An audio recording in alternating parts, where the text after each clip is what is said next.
Hello les amis, j'espère que vous allez bien. Je pose mon verre, ma petite table perso.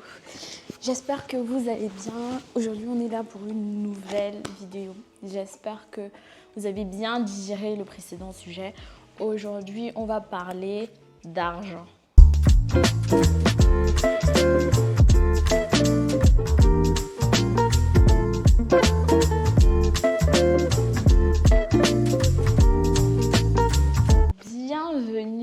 Bienvenue aux nouveaux et merci aux anciens de continuer à interagir avec moi, vidéo après vidéo, absence après absence.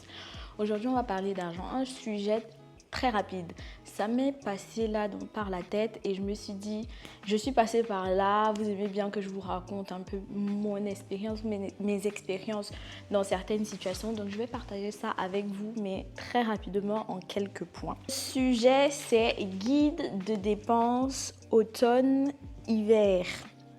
Pourquoi faire des achats à chaque saison ?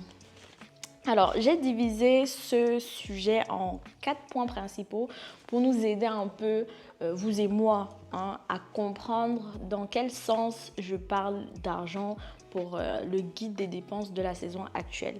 La saison actuelle, dans certains pays, ça peut être l'automne, dans d'autres, ça peut être juste saison de la rentrée professionnelle ou académique ou scolaire, ou juste pour les investisseurs ou les chefs d'entreprise, il y a des saisons particulières où c'est la saison où il faut investir, il y a des saisons où il faut récolter, voilà, le fruit de vos investissements. Donc, peu importe la saison, on parle ici d'une saison où il faut sortir de l'argent en prenant en compte toutes les saisons ou toutes les situations dont je viens de vous parler. Premier point, c'est ne pas tomber dans le piège des tendances de la saison. Ceux qui suivent nos créateurs de contenu à travers le monde sur le digital, qui nous proposent du contenu beauty, sur la beauté, sur le lifestyle, sur les vêtements, donc fashion, beauty, lifestyle, aussi tech, parce qu'il y a à la rentrée beaucoup de sorties de nouveaux appareils de technologie, à l'instar d'Apple qui nous sort à peu près entre septembre et novembre de nouveaux appareils, de nouveaux iPhones, etc. et d'autres marques de tech également. Donc, comment ne pas tomber dans le piège des tendances de la saison? Pour le fashion, en ce moment, vous voyez des vidéos, les couleurs du moment, le bordeaux, le marron, les matières, le cuir, le daim, etc. Ou alors les nouvelles sorties d'appareils, etc. Comment ne pas tomber dans ce piège-là? Quand on est dans ma tranche d'âge, on est jeune, on entre dans la vie active, on commence à se faire son propre argent et on se dit on est libre désormais d'acheter ce qu'on veut et on tombe vite sous l'effet des tendances. On veut avoir la dernière chaussure du moment, savoir que les samba, savoir que on ressemble un peu aux autres ou alors avec un peu de particulier, une samba orange alors que les autres ont des samba bleus, exemple. Ou alors j'ai le dernier iPhone du moment. On veut être là, dans le moment, dans la tendance. On veut avoir la dernière chose, le dernier cri de l'appareil. J'ai été à ce stade-là. Mais aujourd'hui, j'essaye de me détacher. Je pense que je suis déjà, on va dire, à 50% de lâcher cette habitude-là, de ne pas suivre les tendances. Ça rejoint peut-être le sujet de trouver son lifestyle, comment trouver et assumer son lifestyle. Ce sera une autre vidéo, mais c'est un peu dans le même ton, la même idée. C'est trouver ce qui nous convient. Parfois, la tendance ne nous convient pas toujours. Moi, la tendance ne me convient pas toujours parce qu'il y a des choses qui sont en tendance et que j'aime pas forcément. Ou alors, je n'aime pas forcément me retrouver, on est 10 dans le même bus avec la même veste. Quoi que ça puisse arriver, même si tu aimes la veste, mais je préfère m'attacher à des choses que j'aime, que je vais porter pendant longtemps, que je sais que je ne revendrai pas l'année prochaine pour m'acheter autre chose parce que la tendance aura fait son temps. Donc, pour ne pas tomber dans ce piège des tendances-là, Trouvez déjà votre style, trouvez ce qui vous convient, ce qui vous plaît. Et ce qui vous plaît, c'est quelque chose que vous devez être capable de pouvoir mettre, reporter des centaines et des centaines de fois, même une fois que la tendance sera passée. Ça, c'est comme ça que j'ai pu trouver mon style. C'est une chaussure que je sais que même dans 2 ans, elle sera peut-être plus en tendance, elle sera peut-être oubliée, on n'en parlera peut-être plus, mais c'est une chaussure qui sera confortable pour moi, jolie pour moi, avec laquelle je pourrais je pourrais agencer plein de tenues. Ça, c'est comme ça que j'ai fait pour trouver mon style. Mais je vous assure, je suis d'abord passée par le fait que je voulais le dernier pull à la mode, la dernière doudoune que je voyais à l'école, mes camarades portaient à l'université, et ça coûte cher. Même si c'est des petites sommes, des 30 € par-ci, des 40 € par-là, des 20, 15 € par-ci, par-là, ça coûte cher une fois accumulé. Trouvez votre style, trouvez ce qui vous plaît sur le long terme et mettez le prix si besoin en fonction de votre budget. Ok? Ça veut dire aussi la couleur du moment, marron, chocolat, kaki, bordeaux. Est-ce que c'est des couleurs que vous aimez ou c'est juste vous avez besoin d'une pièce avec ces couleurs-là, mais que vous n'aimez pas forcément, mais parce que vous voulez être dans la tendance? Question. Posez-vous les bonnes questions. Est-ce que j'aime le bordeaux? Est-ce que j'aime le marron? Est-ce que c'est des couleurs que je peux porter tous les jours, plusieurs fois dans l'année? Question. Des bonnes questions à se poser avant de sortir la carte bancaire, le chéquier ou alors l'espèce. Par exemple, les appareils, on n'a pas forcément besoin d'avoir le dernier téléphone, sauf si vous êtes peut-être un accro ou alors quelqu'un qui aime vraiment la technologie et que vous avez un moyen de faire des rotations de téléphone ou d'ordinateur ou de caméra sans toutefois à chaque fois sortir la grosse somme. J'entends par là revendre mon téléphone pour pouvoir m'acheter le nouveau sans toutefois perdre 500 €, 1000 € ou 2000 €, que sais-je, en plus pour cette transition-là. Donc, si je suis capable de revendre quelque chose pour acheter quelque chose d'autre sans toutefois dépenser une grosse somme au milieu, pourquoi pas? Parce que c'est mon hobby, c'est ce que j'aime faire, c'est mon passe-temps favori. Changer d'appareil, de téléphone, etc. Pareil, hein, pour ceux qui aiment l'électroménager, ça s'applique à plusieurs sujets. Le deuxième point, c'est faire le tri dans son placard. Par placard, j'entends vos armoires, vos garde-robes, pour ceux qui ont des appareils, voilà votre petit bureau à appareil. Est-ce que j'ai besoin du dernier câble HDMI du moment qui fait des jeux lumineux? Est-ce que j'ai besoin du dernier clavier gaming qui a 3000 couleurs de touches de clavier, etc. Pareil pour la garde-robe. Est-ce que j'ai dans ma garde-robe déjà du marron, du bordeaux, les couleurs du moment, ou alors les pièces du moment, le sac en daim du moment ou la samba du moment? Est-ce que j'ai pas déjà un article qui est exactement dans la tendance du moment ou alors qui ressemble à la tendance au lieu d'en acheter un autre? Faire le tri.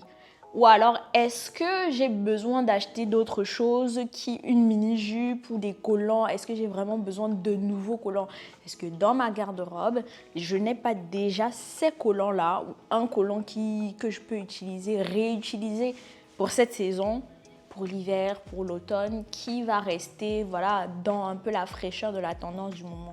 Faire le tri dans ces appareils. Est-ce que j'ai pas déjà... Parce qu'il y a des gens qui se retrouvent avec 3 caméras, mais la dernière caméra du moment, ils la veulent.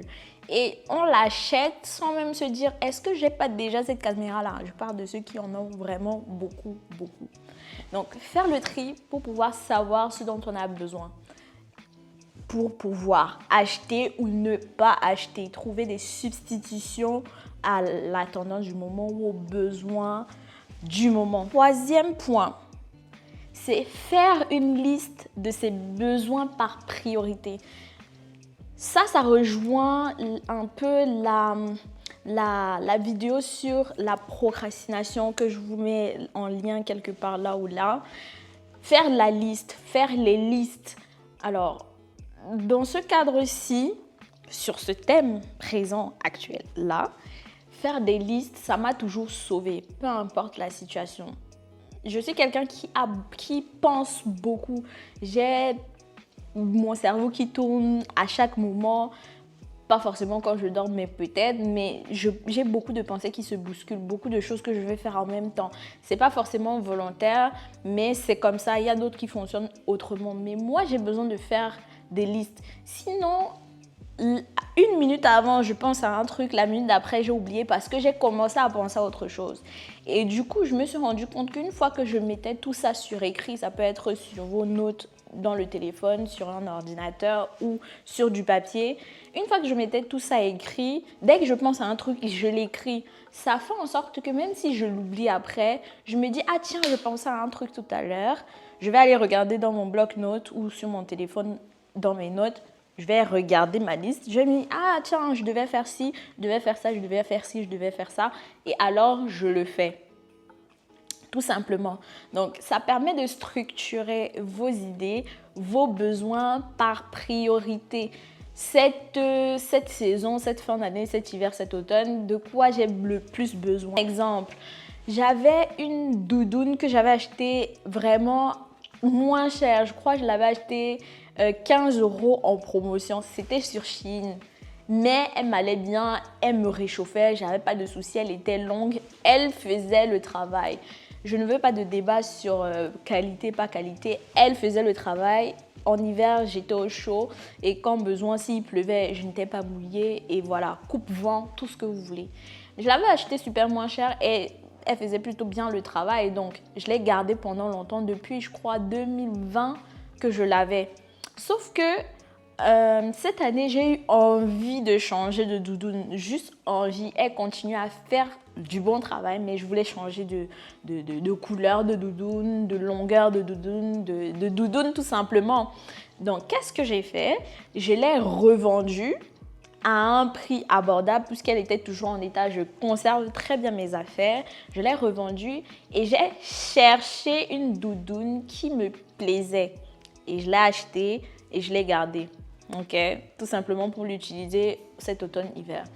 Donc, la priorité dans mes listes, j'avais fait, il me faut une nouvelle doudoune, un manteau, un nouveau manteau, peut-être des chaussures de pluie, je dis une bêtise, hein, des chaussures de pluie, un sac pour l'hiver ou alors un sac d'ordinateur. Je dis juste des bêtises. Mais en gros, j'ai fait cette liste-là et j'ai marqué les priorités au-dessus. Ça veut dire que les premiers articles les plus utiles, ceux dont j'ai besoin immédiatement, enfin, pas immédiatement, mais le plus urgent, je les ai mis en haut. C'est-à-dire qu'en priorité, s'il faut que je focalise mon argent sur quelque chose, c'était la doudoune. Dès que j'ai acheté la doudoune, j'ai coché. Ensuite, c'est quoi? La grosse pièce, c'est quoi? Manteau, lunettes de soleil, chaussures de pluie, bottes, sac, make-up. Je ne sais pas ce que vous mettez sur vos listes, mais moi, j'ai classé par priorité. Ça veut dire que si j'ai de l'argent pour m'acheter un nouveau parfum, alors que j'ai besoin en priorité d'un manteau pour me couvrir cet hiver, je ne vais pas acheter le parfum, sachant que j'ai déjà beaucoup de parfums. Je ne sais pas si vous comprenez un peu la logique. Donc, je vais prioriser mes économies ou alors mon budget sur comment acheter ce manteau, trouver ce manteau et l'acheter au lieu d'acheter un nouveau parfum parce qu'ils sont très bons. Non, j'ai déjà des parfums que je peux continuer à utiliser en attendant. Et par contre, je vais acheter le manteau parce qu'il est nécessaire pour la saison. Faire des listes de priorités. J'ai une liste pour tout. Même quand je voyage, pour faire ma valise, je fais des listes. Ça veut dire que dès que je mets un truc dans la valise, je coche. Ça veut dire que quand je ferme ma valise, je sais que je n'ai rien oublié. Tout est dans ma valise. Et pareil, j'ai des listes d'achats, des choses que j'aimerais ou dont j'ai vraiment besoin. Et ça m'évite aujourd'hui de dépenser mon argent juste sur des belles choses que je vois et qui m'attirent et qui restent dans mon esprit. Par exemple, je sais que j'ai vu un petit sac qui me plaît beaucoup et que j'ai envie d'acheter. et que je sais que je porterai tout cet hiver jusqu'au moins milieu de l'année prochaine. Mais je me suis dit, ok, mais j'ai déjà des sacs, j'ai en effet des petits sacs déjà que je peux utiliser, que je peux adapter à mon style en ce moment. Est-ce que j'ai vraiment besoin d'acheter un sac en priorité ou alors d'acheter un manteau, par exemple? La priorité ici, c'est le manteau parce que je veux et j'ai besoin d'un nouveau manteau pour cet hiver. Et du coup, ça me permet de dire non, le sac peut attendre. Je commence d'abord à garder mes sous pour trouver le bon manteau et l'acheter. Est-ce qu'on se comprend sur la liste et les priorités? J'espère que tout est bon. N'hésitez pas à mettre en commentaire des petites astuces que j'aurais peut-être oubliées ou alors des idées, ce que vous en pensez pour les autres et pour moi aussi. Dernier point qui est très rigolo mais très important, c'est se faire plaisir sans se ruiner. Alors je suis la championne de se faire plaisir en ce moment. Avant, je n'étais pas comme ça. Je mettais beaucoup trop de freins à certaines choses.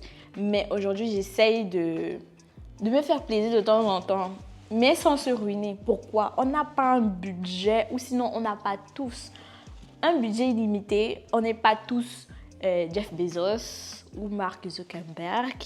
Voilà, donc du coup, on n'a pas tous des millions où on peut claquer des doigts et acheter tout et n'importe quoi. On est soit des élèves, soit des étudiants, soit des jeunes cadres, soit des jeunes travailleurs, des jeunes investisseurs. Donc, on a des priorités. Mais de temps en temps, on a envie de souffler, de se dire... Je peux m'offrir ce pot de glace, je peux m'offrir ce gloss, je peux m'offrir ce parfum, ce fond de teint, cette chaussure, cette chemise, même si elle coûte un peu hors budget habituel. Se faire plaisir. Le plus important, c'est de se faire plaisir dans son budget. Les chemises, peut-être j'ai besoin pour la rentrée, le travail, l'école, etc. de nouvelles chemises parce que je mets des chemises tous les jours et peut-être mes autres chemises sont déjà fatiguées, abîmées ou je n'en ai plus envie. La priorité ici, ce sont les chemises. Mais en même temps, j'ai vu une jolie chaussure ou alors une jolie veste qui me plaît ou alors une paire de lunettes ou encore un nouveau téléphone. C'est peut-être se faire plaisir. Mais je priorise les priorités et quand la possibilité viendra, le portefeuille me permettra, je peux de temps en temps regarder ailleurs, acheter peut-être la petite sandale, la petite basket qui me plaît, même si elle n'est pas dans ma liste. Je parle de plaisir ici parce que maintenant, je me focalise sur ce que j'ai écrit dans ma liste d'achat. Avant, je pouvais écrire, mais si je vois des trucs, je vais acheter 4 choses qui sont hors liste, alors que je n'ai même pas encore fait acheter 2 choses de ma liste. Là, ça te met déjà non seulement hors budget, mais tu te rends compte que tu n'as plus de sous, même pour les listes prioritaires que tu t'es faites. Donc, se faire plaisir, c'est important. De temps en temps, quand on peut, si on peut. Mais ne pas oublier qu'on a un budget, il ne faut pas se ruiner. Par exemple, j'ai beaucoup de gloss et je m'étais dit, il faut que je termine les gloss. Désormais, si vous voyez un nouveau gloss, c'est que j'en ai jeté un autre tube. C'est-à-dire, il y a un tube qui était vide, je l'ai jeté.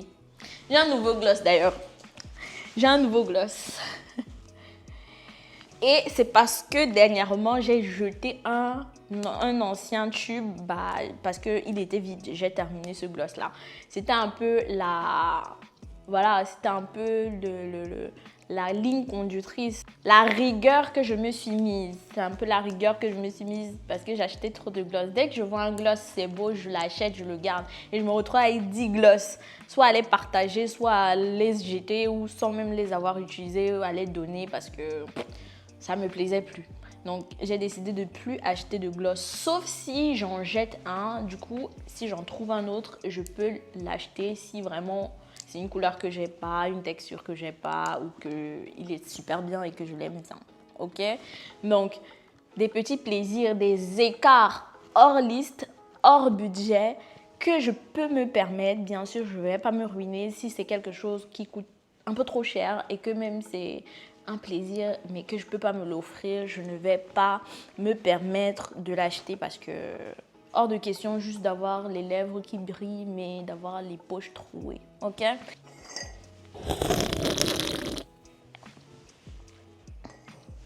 Donc c'est tout pour ce sujet.